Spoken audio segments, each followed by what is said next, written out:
A paz do Senhor a todos os nossos amados irmãos da nossa igreja, Assembleia de Deus, o Ministério Faz, nossa sede, nossas congregações, todo o nosso povo abençoado, que a bênção de Deus permaneça sobre a sua vida, não somente hoje, mas sempre. Vamos dar continuidade ao nosso assunto que estamos tratando nesses dias, sobre os atributos de Deus. E hoje, falando sobre um atributo comunicável de Deus chamado santidade. A santidade de Deus. A Bíblia nos ensina, meus irmãos, que Deus, ele é absolutamente santo. Sua santidade, a Bíblia nos revela que ela é infinita e ao mesmo tempo inigualável. Nenhum ser humano jamais será por natureza ou essencialmente santo como Deus é santo. Porque a Bíblia nos diz que Deus, ele é santo em si mesmo, em sua essência e em sua natureza. Agora, por que a gente afirma que a santidade ela é um atributo comunicável de Deus? Porque Levíticos capítulo 19, versículo 2, por exemplo, está escrito: sereis santos, porque eu, o Senhor, vosso Deus, sou santo. Então, nesse texto nós vemos Deus exigindo do seu povo de Israel, que este povo vivesse em santidade, desenvolvesse a santidade na sua vida, tendo como fator incentivador, como padrão, o próprio Deus, que é santo. Ele diz: sereis santos, porque eu, o Senhor, vosso Deus, sou santo. Deus só exigiria isso de Israel se ele realmente fosse capaz, de estar vivendo este padrão de santidade exigido por Deus. Isso quer dizer que a santidade ela é possível ao povo de Deus. Deus não exigiria do seu povo algo que não fosse possível ser realizado. Mas não fica só em relação ao povo de Israel. A Bíblia nos diz, em 1 Pedro capítulo 1, versículo 16, o apóstolo ele traz essa palavra do Antigo Testamento agora para aplicar à igreja do Senhor. Ele diz: porque está escrito, sede santos, porque eu, o Senhor vosso Deus, sou santo. Em várias passagens da Bíblia nós vamos ver isso, onde Deus está exigindo do seu povo, daqueles que o servem, que estejam vivendo em santidade.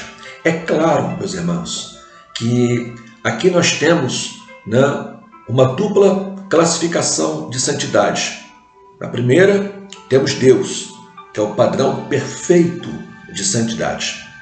Na segunda, nós temos o homem, que também precisa estar vivendo um estilo de vida santo, que precisa estar desenvolvendo esta santificação na sua vida. Entretanto, embora tenhamos duas classificações de santidade, a de Deus e a do homem, temos que afirmar que a santidade do homem, que ele vai estar vivendo e desenvolvendo, está muito, infinitamente aquém da santidade de Deus. Quando Jesus diz, por exemplo, sede pois perfeitos, como é perfeito o vosso Pai que está nos céus, ele está dizendo para nós que nós temos que ser perfeitos como homens, assim como Deus, o Pai, é perfeito como Deus. Não é que aqui na terra nós seremos santos na mesma natureza, na mesma essência que Deus. Não. Mas nós vamos refletir em graus menores, claro, diferentes, esta santidade de Deus na nossa vida. Até porque Deus não sofre alteração de santidade. Ele não é mais santo hoje do que foi ontem e nem será mais santo amanhã do que ele é hoje. Ao contrário de nós, que nós precisamos estar desenvolvendo esta santificação no nosso dia a dia, esta santidade, o processo de santificação no dia a dia. Então aí já começa, né, o conhecimento nosso acerca do assunto para provar que existe a santidade absoluta, perfeita, inigualável de Deus. E existe a santidade que Ele exige de nós, que é uma santidade que está dentro de uma esfera humana.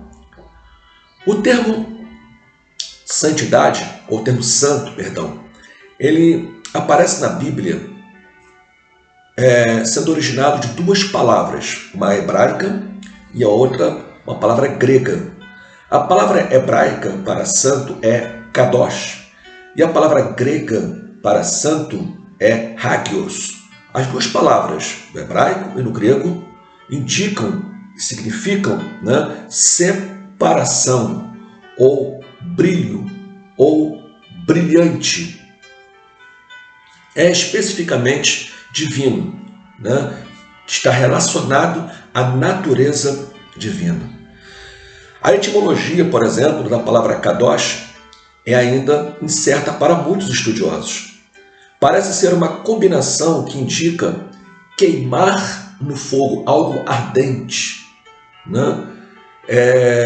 Daí um sentido lá daquela passagem de Isaías capítulo 6, aonde os serafins estão ao redor do trono dizendo santo, santo, santo é o Senhor dos exércitos. E a palavra serafins ali, ela tem esse sentido de ardência, né? De queimar. E você observa que os serafins estão diante do trono clamando santo, santo, santo é o Senhor dos exércitos. Então existe logo ali uma relação da palavra. Mas a ideia básica de santificação, ou de santo, ou de santidade, é separação. Então, a ideia de ser santo é estar separado, é estar retirado do uso, né, comum das coisas. Viver de modo diferente, viver de um modo separado daquilo que, vamos dizer, não convém. Ser santo é ser separado. Santificar é separar. Estar em santificação significa estar em um processo de separação constante. Daí, o pensamento do Antigo Testamento, que diz acerca da santidade, que tem o sentido de para fazer diferença entre o santo e o profano, entre o imundo e o limpo, como aparece em Levíticos capítulo 10, versículo 10. Então, meus irmãos, agora entrando um pouco mais na parte mais devocional, porque tem essa parte mais técnica, né? E agora entrando na parte bem mais prática, santidade significa afastar-se de tudo o que é pecaminoso. Os antigos hebreus, eles levavam bem a sério, tratavam este assunto com muita seriedade. Muita seriedade. A palavra de Deus chama de santas as duas partes do tabernáculo, por exemplo. O Senhor ordenou essa construção com o objetivo de habitar no meio dos filhos de Israel. Veja que em Êxodo capítulo 25, versículo 8, diz: e me farão um santuário e habitarei no meio deles. Ainda no capítulo 26, versículo 33, diz: pendurarás o véu debaixo dos colchetes e meterás a arca do testemunho ali dentro do véu. E este véu vos fará separação entre o santuário e o lugar santíssimo. Então você observa que a própria construção do tabernáculo, ela está toda relacionada à questão da santidade de Deus. A santidade de Deus, ela é singular por causa da sua majestade infinita. E também em virtude de ele ser totalmente distinto e separado em pureza de suas criaturas. Então, Por isso que é impossível Deus praticar algum pecado, porque a santidade de Deus é a essência de Deus. Não tem como ele ter qualquer envolvimento no pecado ou com alguma coisa impura, porque ele é, por natureza, santo. Essa santidade é a plenitude gloriosa da excelência moral do Todo-Poderoso, que nele existe e que nele originou-se, não deriva de ninguém. Deus não herdou isto de ninguém.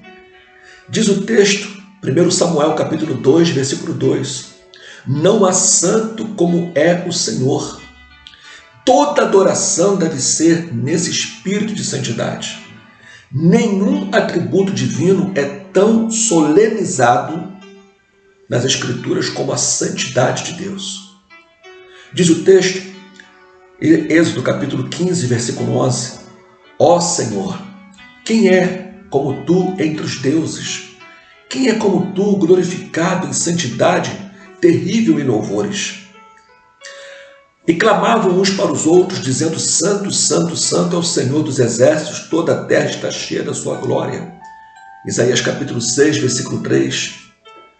Diz ainda, Apocalipse 4, versículo 8, e os 4 animais tinham cada um, respectivamente, 6 asas, e ao redor e por dentro estavam cheios de olhos, e não descansavam nem de dia nem de noite, dizendo, Santo, Santo, Santo é o Senhor Deus, o Todo-Poderoso, que era, e que é, e que há de vir. E ainda no capítulo 15 de Apocalipse, versículo 4, quem te não temerá, ó Senhor, e não magnificará o teu nome, porque só tu és santo. Por isso todas as nações virão e se prostrarão diante de ti, porque os teus juízos são manifestos.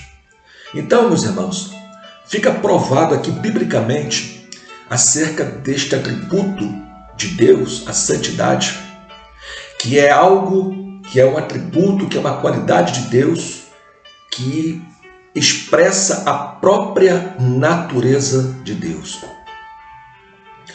Por isso, quando nós vamos orar, nós temos que orar tendo em mente a santidade de Deus.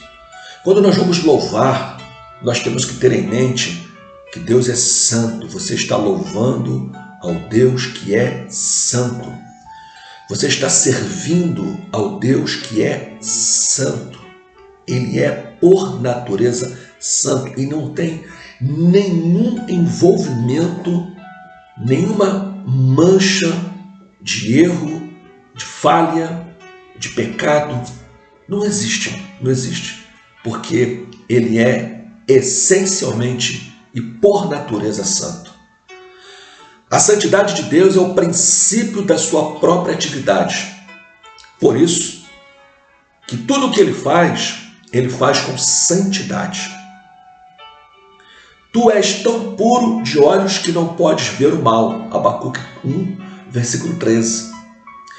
Bem como a norma para as suas criaturas. Aí olha só. Então, assim como Deus é santo, e tudo o que ele o faz com plena e total santidade, a Bíblia nos ensina em Hebreus capítulo 12, versículo 14, segui a paz com todos e a santificação, sem a qual ninguém verá o Senhor. Aí aqui eu aplico, para terminar essa reflexão. Assim como Deus é santo, e tudo que envolve Deus envolve santidade, e todas as suas ações estão relacionadas à sua santidade, e ele faz tudo com santidade. Ele exige de nós, seus filhos, seus servos, a sua igreja, que nós sejamos santos, porque ele é santo. Isso quer dizer que assim como Deus está e é eternamente separado do mal, do pecado, nós precisamos viver em santidade e estarmos também separados do pecado, separados do mal, separados daquilo que contraria a santidade de Deus, aquilo que nos afasta de Deus, porque o pecado nos afasta de Deus, enquanto que um viver santo nos afasta do pecado. Então, ou a pessoa está no pecado e distante da santidade, ou ela está em santidade, distante do pecado. E quanto mais nos aprofundamos no viver santo, quanto mais a santificação é desenvolvida na nossa vida, mais íntimos de Deus nos tornamos, mais próximos de Deus, mais sensíveis à voz do Espírito ficamos. E a Bíblia diz que devemos seguir a paz com todos e a santificação, e diz a razão, porque sem a qual ninguém verá o Senhor. Não tenho dúvida disso, meus irmãos. Sem santificação, ninguém verá a Deus. Por isso que Paulo diz aos Tessalonicenses, capítulo 5, 23, que o mesmo Deus de paz vos santifique em tudo, e todo o vosso espírito e alma e corpo sejam plenamente conservados, irrepreensíveis para a vinda de nosso Senhor e Salvador Jesus Cristo. Eu sei que é impossível para qualquer um de nós desenvolver um padrão de santidade por nossas próprias forças, mas é por isso que Deus dispensa para nós a sua graça.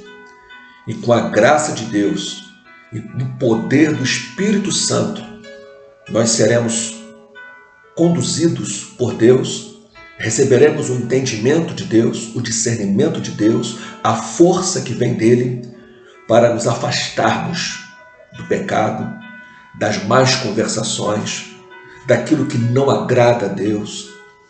Nós não teremos um mau testemunho, mas teremos um bom testemunho pessoal, porque Deus estará agindo em nós e por meio de nós. Agora, é claro, Deus faz a parte dele, mas nós precisamos cooperar, precisamos entender, precisamos desenvolver isso também em nós. Ter o desejo pela palavra, ter o desejo pela oração, ter o desejo de servir a Deus, ter o desejo realmente de ser luz do mundo e sal da terra. Sede santos, porque eu, o Senhor, vosso Deus, sou santo. Vamos orar? Senhor, eu te louvo, eu te adoro na beleza da tua santidade. Eu te agradeço pela vida, te agradeço pelo privilégio santo de poder te servir.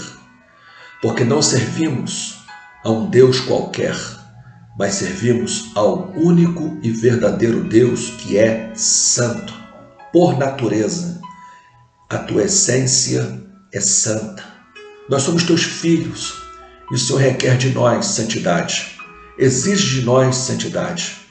Senhor, que nós possamos estar vivendo realmente em total separação das coisas deste mundo, dos prazeres da carne, dos desejos carnais que entristecem ao Espírito Santo.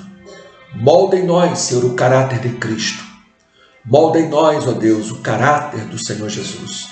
Que nós possamos viver a semelhança do Filho de Deus. Uma vida irrepreensível, ó Deus, que agrada ao Senhor. Fomos separados por Deus e para Deus. E precisamos estar vivendo agora em novidade de vida. Ajuda-nos, ó Deus, a sermos todos os dias purificados, ó Deus, limpos de tudo aquilo que interfere no nosso relacionamento contigo. Em nome de Jesus, é a oração que eu te faço, acreditando na resposta, na tua graça santificadora em nós. Amém, Senhor. Amém. Deus nos abençoe. Desejo a todos um excelente dia na presença do Senhor. Fique com Deus.